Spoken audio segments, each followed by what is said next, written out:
Yet another attack, people. Where does it end and where will it end? Is what happened a result of the police being cut? 20,000 police officers. Our borders are not getting the funds they need, but many of the terrorists in the past have had British passports, born in Britain. So how can we stop them?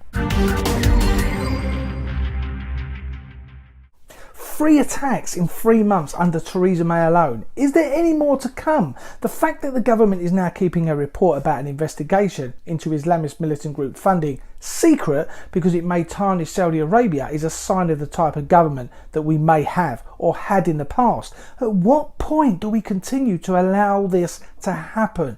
Amber Rudd is even placing censorship on independents and rallies at debates.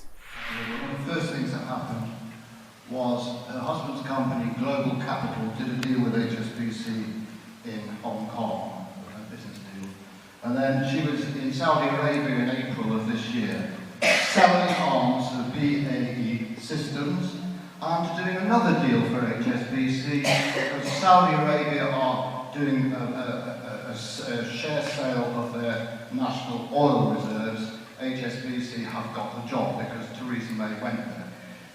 Saudi Arabia are the country responsible for IS and they support IS. We supply arms to Saudi Arabia through... Awfully sorry, but this is the subject that we're on at the moment, which is about... We're talking about Manchester. That is why MA5 was sending kids from Manchester to Libya.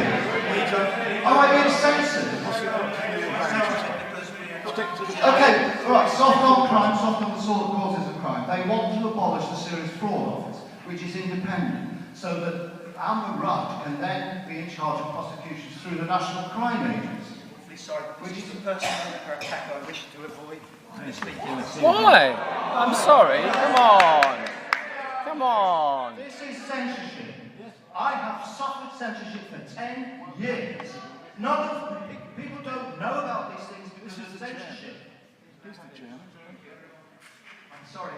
It has been said many times over the last couple of days, but I'm going to remind you, our government sent funds to the Yemen to the tune of £100 million as of 2016, and yet Theresa May is selling arms to the very country that is waging war in Yemen. It's a vicious circle, and me and you and the whole public are paying the price. Prime Minister, this morning the nation's most senior police officer has been saying that it would be appropriate to look not just at the resourcing for counter-terrorism policing, but for general non-specialist officers as well. Do you regret presiding over cuts that has seen 20,000 fewer police officers on the streets of Great Britain? Well, the Commissioner of the Metropolitan Police has said that the Met is well resourced, and they are, and that they have very powerful counter-terrorism capabilities, and they do. We have protected counter-terrorism policing budgets. We have also provided funding for an increase in the number of armed police officers. Since 2015, we have protected overall police budgets. She keeps on saying that they have protected the police budget. That doesn't mean the budget is right. I can set the budget at £100 a copper, just say, for example. That's the budget I've set. Doesn't mean it's the right budget. Even the Police Crime Commissioner has had dealings with Theresa May, and I have to say, they are not good at all. I think Theresa May is doing massive damage to the morale and the motivation of the police officers and police staff that we rely upon to keep us safe. They called her Cruella, as she treats them, in my view, with contempt. I've seen the way she speaks to them at the Police Federation conference. Even last time when the leader of the Federation held out an olive branch, she was contemptuous. And I've also seen her in action talking with senior police officers and PCCs, and I find her so patronising, it's quite offensive. So I can tell you absolutely Theresa May is probably the single most damaging thing that the police service are facing at the moment in terms of their morale. In December, the Home Secretary made the Chief Constable here the head of the National Crime Agency. At that stage, there had been 9 letters from me to Her Majesty's Inspector of Constabulary, and I'd already taken the advice of Queen's Counsel as to what the appropriate steps were to remove her, and I was gathering an evidence package which comprised of not only my own findings, but a number of reports from Her Majesty's Inspector of Constabulary that said operationally which is the Chief Constable's role, the force was doing quite badly, indeed the worst in the country on looking after vulnerable people. And she would have gone had the Home Secretary have not given her the top job. And of course the controversy is that I've now brought these failings to the attention of the Home Secretary, and she's trying to stave off the embarrassment this situation creates by attacking me in the national media. Of course, I've now gone down the route of written several letters to her by a very skilled defamation lawyer, asking her to apologise for telling untruths about me. And we will see how that goes in the future, because I'm not stopping. Home Secretary.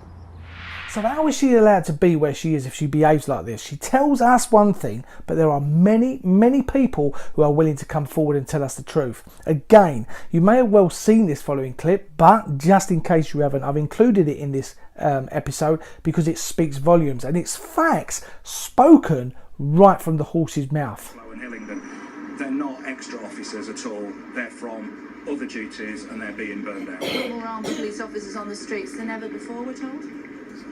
No. Armed police officers No. on the streets than ever before? No, they're not.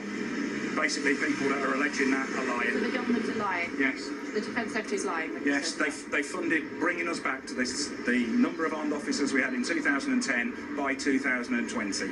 And they've got to address a number of issues in order to get there. Police officers do not want to be armed officers because of the way they're treated if they have to confront something like this and pull the trigger. Like, in what way? The IPCC investigations, which set out persecutions, assuming that they've done something wrong. By all means, investigate the circumstances, and what we saw after Westminster was the way it should be done, and hopefully it will be the way going forward that it is done. But there's a big hill for the IPCC to climb. He said it. She is blatantly lying. So why does she continue to do it? And how can Amber Rudd follow her in her agenda to desecrate this country? And she is. They keep going on about Jeremy Corbyn being a serious sympathiser. But what about these pictures? Why doesn't anyone pick up on this? Because it doesn't meet their narrative. It doesn't support their agenda. And now she's retaliating. She keeps going on and saying that Labour wanted to cut the police budget by 10%. But Theresa May is cutting it more than that at the moment, and she will in the future if she remains in number 10. We have a chance now to go against the establishment, the print media, the TV. They are the establishment. Most of them are anyway. They really control our government. Do you know the Barclay brothers, who own the Telegraph, a Tory orientated paper, also owner of the Ritz Hotel? And that company is registered in a tax haven, and apparently they haven't paid tax for 17 years. How are they allowed to get away with it? By promoting good news about the Conservatives.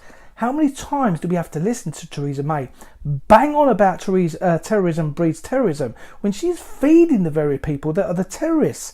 They fuel the terrorists. She has created these lack of resources by making the cuts, and she still can't promise that they won't be cut even further. Even after this, the attacks, she is willing to make further cuts to our security. She has got to go. We must get her out. She is even talking about bringing in a law to stop people from voting if they don't have a driving licence or a passport.